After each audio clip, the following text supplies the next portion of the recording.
Hi everyone, here we've got Samsung Galaxy S20 FE and let me show you how to enable developer options on this device. So first of all, let's open the list of apps and enter the settings.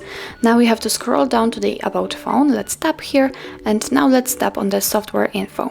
And as you can see here, we've got the build number, so keep tapping on it until you'll see that you're a developer, just like here. Now let's get back. And as you can see in the settings, under About Phone, we've got the developer options. So let's tap here. And here we've got a lot of advanced options which we can customize.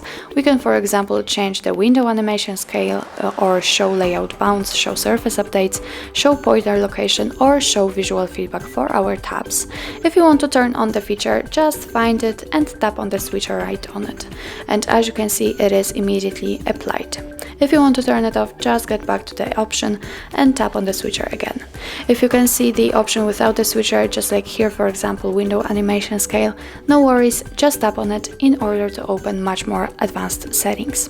If you are done with the customization of developer options, simply turn them off by tapping on this switcher right here. Now they are off, they are not active. Let's get back, and as you can see, the developer options simply disappear.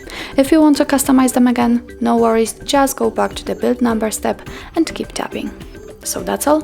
This is how to enable developer options in your Samsung Galaxy S20 FE. Thank you so much for watching, and if you find that this video was helpful, please hit the subscribe button and leave the thumbs up.